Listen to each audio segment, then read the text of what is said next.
যে দেওয়ার জন্য। ঠাকুর বললো, তুই বড় বউকে নিয়ে আসিস একটু ধরে, আমার সামনে একটু কথোপকথন আছে বড় বউয়ের সাথে।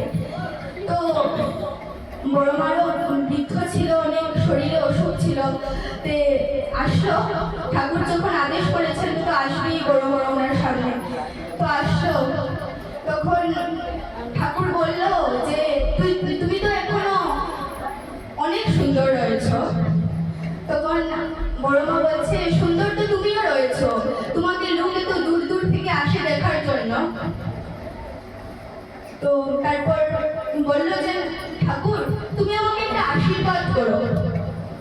তখন বললো, হ্যাঁ বলো বড় বউ, যে তুমি মরার আগে যেন আমি মরি না, আর তুমি মরার পরেও যেন আমি বেশি দিন থাকি না। তো ঠাকুর এবং বড় মার কথা যেগুলো শুনি আমি সবসময়, আমাদের ঘরে অনেকেই গল্প করে, আমাদের বাড়ির অনেকেই গল্প করে, তো অনেক কিছু শুনেছি আমি, যেটা বলতে গেলে আমি এমন একটু ইমোশনাল মানুষ, আর যেটা বলতে গেলে আমার চোখ দিয়ে জল এমনি বের হয়ে যায়। তো তখন বলছিল যে কেন, ঠাকুর বলছিল যে কেন, তখন বলছিল যে না, আমি যদি মরে যাই তোমার আগে, তাহলে তো তোমার যেগুলো জিনিস লাগবে সেগুলো আমার মতো করে হয়তো বা তোমাকে কেউ দিতে পারবে না, দেওয়ার মানুষের তো অভাব নেই ঠাকুরের কাছে, তবে বড় মার মতো করে কেউ দিতে পারবে না। আর তোমার মরে যাওয়ার, মারা যাওয়ার পরেও যেন আমি বেশি দিন বাঁচি না, কারণ সে সময় তো আমি বেশি দিন বেঁচেও আমি শান্তি পাবো না, কারণ আমার আত্মা তো তোমার কাছেই থাকবে, ছটফট করবে আমার আত্মাটা। তো সেখান থেকে বোঝা যায় যে ঠাকুর এবং বড় মায়ের যেটা ভালোবাসা ছিল সেটা কিরকম হয়। আজকের দিনে দাঁড়িয়ে সেরকম ভালোবাসা অনেক কম জায়গায় দেখা যায়। আমরা আমাদের ঘরের মানে বেশিরভাগ সময় এটা মনে করি, ঘরের মধ্যে তো শুধু মানে অনেকেই মনে করতে পারি যে সহধর্মিনীকে অনেক ছোট মনে করে, তো সেটা ভালো নয়। ঠাকুর যেরকম ঠাকুরের কথা যেমন বড় মা শুনতেন, এরকম বড় মাকেও ঠাকুর এরকম শ্রদ্ধা করতেন, ভালোবাসতেন।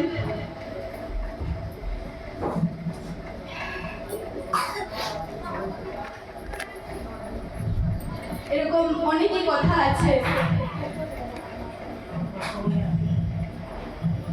তাদের শ্রদ্ধা, ভালোবাসা, প্রীতি দেখে বোঝা যায় যে তারা কিভাবে একজন আরেকজনের প্রতি ভালোবাসা টান ছিল। আমি আরেকটা গল্প বলছি, যেটা আজকের যুগে দাঁড়িয়ে অনেক মানে আমরা যদি হতাম তাহলে আমরা কি করতাম সে সময়। একবার ঠাকুর তখন বসাই ছিল, মানে পদ্মা নদীর ধারে উনি বসেছিলেন আর কিছু একটা খাচ্ছিলেন। সেই সময় একটা ভদ্রলোক এসে বললেন যে ঠাকুর আপনার একটা সমস্যার সমাধান করতে হবে। ঠাকুর বললো, হ্যাঁ বলো কি সমস্যার সমাধান করবো। ঠাকুর যে আমাদের মন্দিরের পাশে যে একটা দারোগার দোকান আছে না, অনেক অপদার্থের মতো আচরণ করে, অনেক অনিষ্ট মতো আচরণ করে। তখন সেই সময় সৎসঙ্গের মধ্যে সচ্চিদানন্দ গোস্বামী, ওনাকে হরি গোস্বামী বলতেন, তো উনিও ছিলেন আর কি। বলতেন যে কি হয়েছে, উনি কি করেছেন, তো বললেন যে না, ওই দিন দুপুরবেলা হরি গোস্বামী বলছেন দুপুরবেলা ওকে যাওয়ার সময় আমি চিনি 100 জিজ্ঞেস করেছিলাম কত।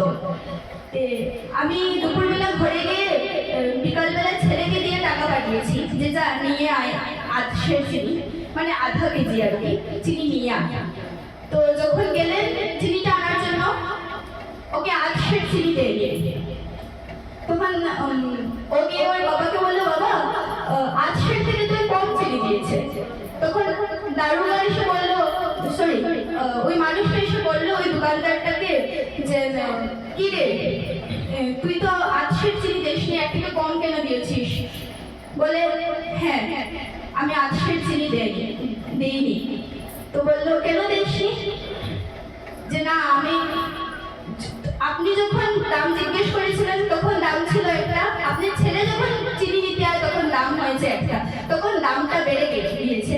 তো বললো এই একটু সময় থেকে দাম বেড়ে গিয়েছে। বললো হ্যাঁ একটু সময় থেকে দাম বেড়ে গিয়েছে। তো সেই কথাটা ঠাকুরকে বললো ওই হরি গোস্বামী। তো বললো যে আচ্ছা ঠিক আছে, ওকে নিয়ে আয়। তো ও গেটের ভিতরে ঢুকতেই বললো জয় গুরু। ঠাকুরও বললো জয় গুরু। এরপরে বললো কি রে, তুই নাকি সময়ে সময়ে দাম বাড়াচ্ছিস? তো বললো হ্যাঁ আজকে আমি সময়ে সময়ে দাম বাড়াচ্ছি। তো কেন? কিছু বললো না। তারপর আবার বললো হ্যাঁ আমি সময়ে সময়ে দাম বাড়িয়ে দিচ্ছি। তারপর আবার ঠাকুর বললো কেন? তখন বললো যে ঠাকুর, আপনার এখানে যখন কেউ প্রণাম করতে আসে, আপনি যেমন ওকে পকেটের খবর না রেখে বলেন আমাকে 25 টাকা দিয়ে যা, বলেন কি না? তখন ঠাকুর বললো হ্যাঁ আমি তো বলি, হ্যাঁ বলি। তারপর বললো আবার আপনাকে কেউ প্রণাম করতে আসলে আপনি বলবেন 1000 টাকা দিয়ে যা, তখন আপনি পকেটের খবর রাখেননি? বললো হ্যাঁ রাখিনি, বলেছিলাম। তো ওরা সবাই গিয়ে আপনার যে মন্দিরের বাইরে যে দোকানটা আমার আছে আমাকে বলবে যে ঠাকুর প্রণাম করার জন্য আমাকে 25 টাকা খুঁজেছে। তখন আমি 25 টাকা বের করে দিই। ঠাকুর প্রণাম করার জন্য 1000 টাকা খুঁজেছে, আমি 1000 টাকা বের করে দিয়েছি। তার জন্য আপনি যেরকম সময়ের সাথে সাথে আপনার অর্ঘটা বাড়ছে, আমিও সময়ের সাথে সাথে আমার জিনিসের দামটা বাড়াচ্ছি। কেন ঠাকুর? কারণ আমার কাছে যে গিয়ে যে খুঁজছি ওই বাড়ানোর পয়সাটাই আপনার ওখান থেকে যারা যাচ্ছে আমার কাছে খুঁজতে ওদেরকে দিচ্ছে। যে আমি কি কিছু অন্যায় করছি ঠাকুর? তখন ঠাকুর হরি গোস্বামীকে বললো কি রে, কিছু অন্যায় করছে নাকি? তখন বললো না ঠাকুর, ও তো ইষ্ট কাজের সমচর্চা করছে। তো সেটাই, কিন্তু আপনি হলে তো ওকে তখনই কিছু একটা বলে দিতাম। তো সেটাই আর কি।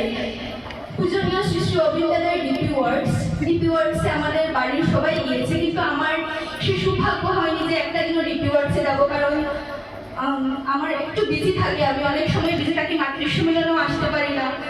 তো ডিপি ওয়ার্কসে যাইনি। আমার ইচ্ছা যে একটা দিন হলেও আমি ডিপি ওয়ার্কস করবো। আর বেশি কিছু বলছি না, ভুল ত্রুটি হলে ক্ষমা করবেন। জয় জয়।